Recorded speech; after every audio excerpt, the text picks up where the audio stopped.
Coucou à tous, ravie de vous retrouver après une pause de quelques mois où j'ai été bien occupée.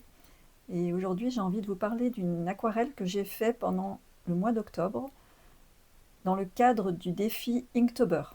Donc pour rappel, Inktober, c'est un défi, un challenge pour les illustrateurs. Donc on nous fournit une liste de mots et chaque jour on peint en s'inspirant de ce mot-là. Je le fais depuis 5-6 ans ce challenge maintenant. J'aime bien parce que ça stimule ma créativité et ça me permet de créer des choses que je ne ferais pas autrement, de dessiner des images que je ne ferais pas dans un autre cadre. Et puis ça me permet aussi de me nourrir toute l'année en fait, de trouver des idées, de réveiller des choses, de monter des collections. Et c'est toujours très, très enrichissant et très intéressant pour moi. Donc par contre cette année, je m'étais dit, allez, je ne me mets pas de pression. Je vais pas tout faire, ça je savais que je pourrais pas parce que j'avais trop de choses. J'étais sûre de ne pas pouvoir faire tous les jours. Surtout qu'au départ, je m'étais dit, je vais m'y mettre dès septembre. Au final, je ne l'ai pas fait.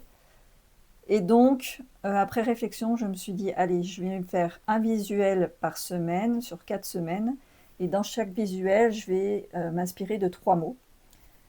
Et l'idée derrière tout ça, c'était de pouvoir diviser chaque visuel en 3, donc 3 mots, ce qui m'aurait fait 12 visuels. Et je m'étais dit, du coup, je ferai un calendrier 2026 à partir de toutes ces illustrations. Mais voilà, ça c'était la théorie, c'était l'idéal, c'était ce que j'imaginais. Mais voilà, ça s'est pas passé comme ça, parce que au lieu de passer 3-4 heures sur la première aquarelle, j'y ai passé bien 4 jours. Alors pourquoi? Parce que je pense que je me suis un peu trop mis la pression avec l'objectif d'avoir derrière des aquarelles exploitables. Et puis surtout, dans cette période-là, c'était le début de l'automne, les journées commençaient à raccourcir, il commençait à faire un peu plus frais. Et du coup, c'est toujours un moment, moi c'est comme un petit déclic dans mon cerveau, on a commencé à allumer la cheminée à la maison. Et dans ces moments-là, j'ai besoin d'installer un puzzle sur ma table du salon pour pouvoir me vider la tête le soir, après ma journée de boulot, ou le matin pour commencer ma journée. Donc j'ai sorti un puzzle de 2000 pièces. Tous les soirs, je me fais un peu mon puzzle. Mes fils, quelquefois, me rejoignent. Voilà. Et donc, je faisais ce grand puzzle de 2000 pièces et en même temps, je peignais cette aquarelle. Et consciemment ou inconsciemment, je peignais l'aquarelle et j'ai peint cette aquarelle en pensant puzzle. J'ai ajouté des détails. Et chaque fois que je donnais un coup de pinceau, je pensais aux petits morceaux de puzzle que ça pourrait donner. Je pensais à la découverte de la personne qui ferait le puzzle. Je pensais à la découverte qu'elle aurait des détails de toute cette image, des détails de cette histoire. J'imaginais la personne, ou même moi-même, avoir ce puzzle en main et construire l'histoire pièce après pièce.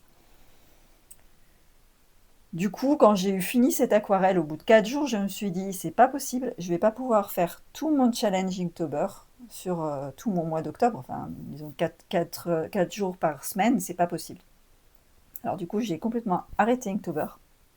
Et je me suis dit, bon, quand même, cette aquarelle, elle serait trop bien pour un puzzle. Donc j'avais 2 solutions. Soit je prospectais et je cherchais un éditeur de puzzle qui puisse le commercialiser. Mais du coup, il n'aurait pas vu le jour avant Noël prochain. Hein. Soit je le développais moi-même. Donc je suis partie à la recherche d'un fournisseur, que je voulais français, pour développer ce puzzle. Sachant que je voulais vraiment un puzzle de famille, ou au moins pour des enfants à partir de 8 ans. Pas de 30 pièces ou de 20 pièces, vraiment un beau puzzle de 500 pièces. Et donc j'ai trouvé le fournisseur, j'ai réalisé ce puzzle. Surtout que l'année dernière, pour la petite histoire, l'année dernière, après mes marchés de Noël, je m'étais dit, pour Noël prochain, donc pour Noël 2025, il faudra vraiment que je propose 1 ou 2 produits, ce qu'on appelle des produits dérivés, pas que de la déco. Je voulais vous proposer des produits dérivés avec mes illustrations, donc le puzzle, c'est vraiment l'idéal. Et du coup, donc ce puzzle a vu le jour. Il se présente comme ça, dans une pochette craft. Il a 500 pièces, il fait 33 par 47 cm. Il y a un visuel de l'aquarelle sur la pochette, mais il y en a aussi un autre à l'intérieur du sachet.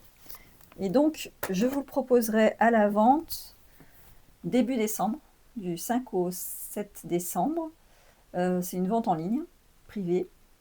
L'idée, c'est aussi de faire une collection. Donc, c'est le premier d'une série de 4. Donc, comme je vous ai dit, là, c'est l'automne. C'est inspiré de la saison d'automne. Je referai une vente en printemps, où là, je sortirai le puzzle sur le printemps. À Noël 2026, je ferai le puzzle sur l'automne. Et printemps 2027, je ferai le puzzle sur l'été. Et ce que j'aimerais aussi, c'est comme maintenant, consciemment, je vais faire mes visuels. Je vais vraiment adapter mon format au format final des puzzles et j'aimerais pouvoir en faire un, peut-être de 1000 pièces, peut-être celui de l'hiver 2026. Je pense que ce serait vraiment sympa. Voilà, voilà, voilà pour la petite histoire. Alors, si vous voulez participer à la vente privée, je vous invite à vous abonner à ma newsletter. Vous pouvez aussi me suivre sur Instagram parce que je vais faire quelques posts toutes les semaines qui viennent pour en parler. Et puis, il y aura d'autres propositions, dont un calendrier. Donc, je n'ai pas abandonné quand même l'idée du calendrier, mais je l'ai fait autrement. C'est un calendrier qui s'appelle le calendrier des pays sages. Et je vous en parlerai dans une autre vidéo, donc la semaine prochaine. Du coup, je vous donne rendez-vous la semaine prochaine. Je vous souhaite une bonne journée et je vous dis à bientôt.